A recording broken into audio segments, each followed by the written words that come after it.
Bro, kalau lo santai dan pelan-pelan menerapkan 3 hal yang bakal gue share di video ini, gue yakin dalam 1-3 bulan ke depan, komunikasi lo bakal berubah drastis. Tapi ingat, nggak ada yang instan. Lo nggak perlu terburu-buru, justru dengan nikmatin prosesnya, lo bakal dapat hasil yang jauh lebih baik. Jadi di sini dari kelas Socials, gue mau berbagi 3 hal yang udah terbukti bikin banyak orang lebih pede dalam berkomunikasi, baik itu di dunia kerja, pertemanan, atau bahkan sekadar ngobrol sehari-hari. Komunikasi itu skill yang terus bisa lo asah, dan semakin lo praktikkan, semakin lo bakal nyaman ngobrol sama siapapun. Nah, yuk kita mulai pelan-pelan. 1. Halo effect. Kesan pertama yang kuat. Bro, lo pernah nggak ketemu orang baru dan dari detik pertama lo lihat mereka, langsung ngerasa mereka keren, pintar, atau bisa dipercaya? Nah, itu yang disebut halo effect. Ini adalah fenomena psikologi di mana kesan pertama seseorang bisa memengaruhi keseluruhan pandangan kita tentang mereka. Intinya, kesan pertama itu powerful banget. Tapi gimana cara lo bisa ngebangun halo effect yang kuat? Mulai dari penampilan. Lo nggak perlu pakai baju yang mahal, tapi pastikan penampilan lo rapi dan terkesan dewasa. Ada satu gaya yang gue suka sebut old money. Lo pasti pernah denger kan? Gaya old money ini identik dengan penampilan simple tapi berkelas. Baju-baju tanpa logo, warna-warna netral, potongan yang elegan tapi nggak mencolok. Gaya ini ngasih pesan ke orang lain kalau lo itu profesional, dewasa, dan bisa diandalkan. Terus jangan remehkan kekuatan parfum. Dalam komunikasi ada istilah olfactics, yaitu cara orang mengasosiasikan wangi dengan kesan tertentu. Ketika lo pakai parfum yang enak, orang bakal tanpa sadar mengaitkan wangi itu dengan lo. Misalnya lo pakai parfum yang kesannya mewah, orang bakal ngerasa lo itu punya aura kemewahan, dan itu bikin mereka lebih percaya sama lo.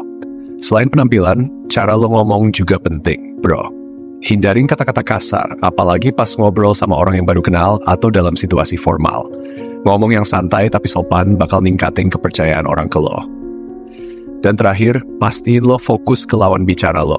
Jangan sambil main handphone. Pas lo ngasih perhatian penuh, mereka bakal ngerasa dihargai dan itu bikin kesan lo lebih positif.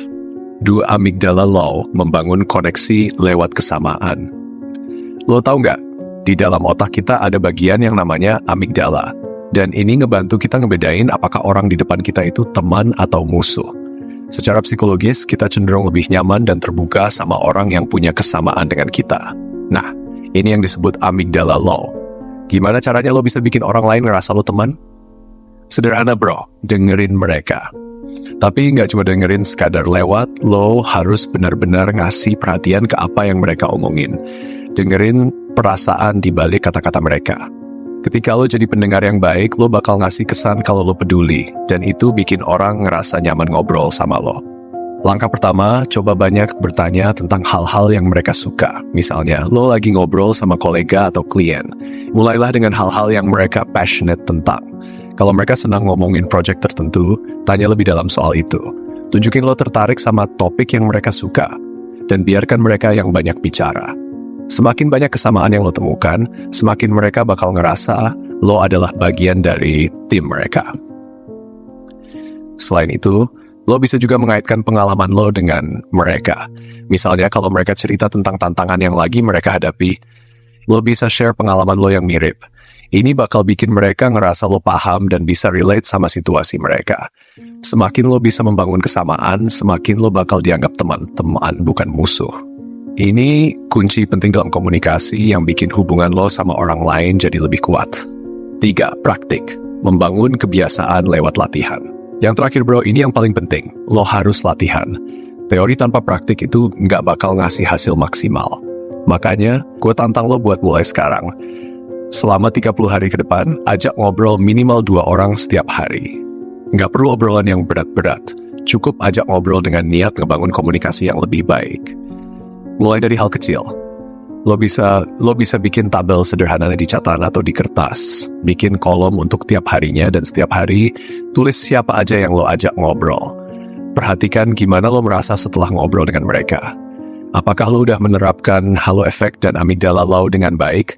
Gimana respons mereka? Semakin sering lo latihan, semakin natural cara lo berkomunikasi. Dalam sehari lo bisa mulai dengan ngobrol 20 menit sama satu orang, lalu tambah lagi 20 menit dengan orang lain.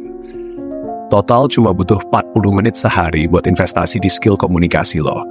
Dan coba pilih orang yang gak terlalu dekat sama lo, biar lo bisa ngerasain tantangannya. Semakin banyak variasi orang yang lo ajak ngobrol, semakin lo bisa fleksibel menyesuaikan diri dalam berbagai situasi. Bro, ingat perubahan besar selalu dimulai dari langkah kecil. Lo gak harus langsung jadi jago dalam semalam. Pelan-pelan aja, konsisten, dan nikmatin prosesnya.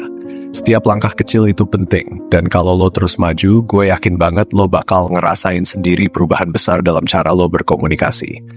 Keep going bro, lo pasti sampai di tujuan. Semangat terus, pelan-pelan lo bakal sampai ke titik di mana lo nggak cuma lebih pede, tapi juga lebih efektif dalam semua obrolan lo.